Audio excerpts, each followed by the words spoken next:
যে নামাজের সুন্নাত এবং মুস্তাহাব এর সঙ্গে কিছু আরও বিস্তারিত কিছু মশলা একটা শোনাবো। अगर कोई नमाज में अल्हम्दु ना पढ़े बल्कि कोई और पूरी सूरत या आयतें पढ़े या फ़क़त अल्हम्दु पढ़े, उसके साथ कोई सूरत या कोई आयत ना मिलावे या दो रकात पर ना बैठे और बेअत्ताहियात पढ़े तीसरी रकात के लिए खड़ा हो जावे। যদি কেউ নামাজ পড়ে, নামাজ পড়ার সময় যদি বা কোনো একটা সূরা পড়লো, আলহামদু পড়লো না, বা শুধু আলহামদু পড়লো, ওর সঙ্গে কোনো সূরা পড়লো না, বা দ্বিতীয় রাকাতে বসলো আত্তাহিয়াতও পড়লো না, বা দ্বিতীয় রাকাত না বসে তৃতীয় রাকাতের জন্য উঠে পড়লো, ইয়া बैठ गया কিংবা বসে পড়লো, लेकिन अत्ताहियात नहीं पढ़ी किंतु अत्ताहियातও पढ़लो ना, तो इन सब सूरतों में फ़र्ज उतर जाएगा।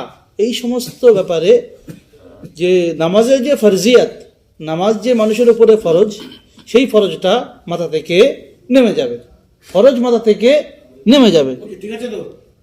लेकिन নামাজ বিলকুল নিকাম্মি और ख़राब है, নামাজ একদম খারাপ হয়ে যাবে। নামাজ কি হয়ে যাবে?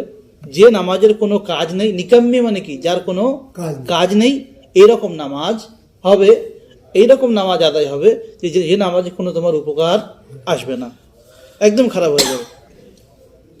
ফির সে পড়না ওয়াজিব है, এই নামাজটা কি করতে হবে? ফের দ্বিতীয়বার পড়া ওয়াজিব। না दोहराएगा तो बड़ा गुनाह होगा, যদি বা কেউ দ্বিতীয়বার না পড়ে गुनाहगार হবে। अलबत्ता अगर भूले से ऐसा किया हो तो सजदा सहू कर लेने से नमाज दुरुस्त हो जाएगी। যদি বা কেউ ভুল করে এমন করে ফেলে তাহলে সজদা করলে নামাজ হয়ে যাবে।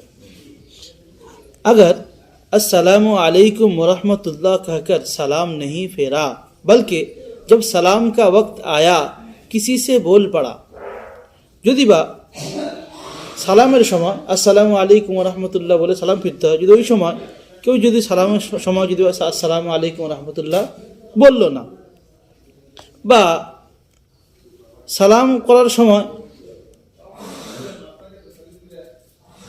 কারোর সঙ্গে কথা বলা শুরু করে দিল, যখন সালাম করবে সালাম করার আগে মানে আত্মাহিয়াত দরুদ সব পড়া হয়ে গেছে, সালাম করার টাইমে কারোর সঙ্গে ভুলে গেছে কথা বলতে শুরু করে দিল, या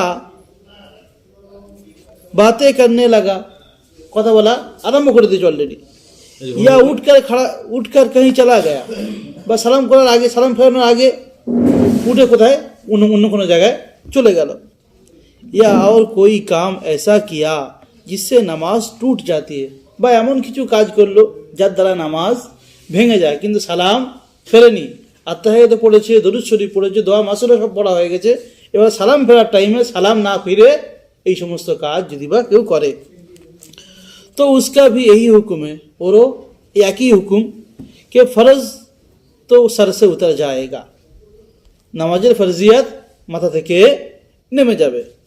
लेकिन नमाज का दोहराना वाजिब है, দ্বিতীয়বার নামাজ পড়া ওয়াজিব হয়ে যাবে।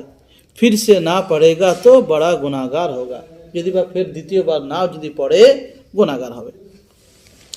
अगर पहले सूरत पढ़े फिर अलहम्दु पढ़े तब भी नमाज दोहराना पड़ेगी, যদি বা কেউ প্রথমে সূরা পড়ে তারপরে আলহামদু পড়ে তবুও কি করতে হবে, তার নামাজ দ্বিতীয়বার পড়তে হবে। अगर भूले से ऐसा किया तो सजदा सहू कर ले, যদি ভুল করে ফেলে যে আগে সূরা পড়েছে তারপরে সূরা ফাতিহা পড়েছে, সূরা পড়ার পরে মনে হলো যে সূরা ফাতিহা পড়া হয়নি, তারপরে যদি পড়ে আর যদি সজদা শুরু করে নামাজ হয়ে যাবে। अलहम्दु के बाद कम से कम 3 आयत पढ़ना चाहिए, अलहम्दु सूरा पढ़ार परे कम से कम क आयत पढ़ते হবে, 3 आयत पढ़ते হবে। अगर एक ही आयत या 2 आयतें पढ़े तो वो अगर एक आयत इतनी बड़ी हो कि छोटी छोटी 3 आयत के बराबर हो जावे तब भी नमाज दुरुस्त है। যদি বা এমন আয়াত পড়ে যে আলহামদুলিল্লাহ পরে একটা আয়াত পড়েছে বা দুটো আয়াত পড়েছে দুটো আয়াত বা একটা আয়াত যদি বা এত এত পরিমাণ বড় হয়, এত বড় হয়, ছোট ছোট তিনটে আয়াতের যদি সমান হয়ে যায়, তাহলে নামাজ হয়ে যাবে, নামাজ হয়ে যাবে।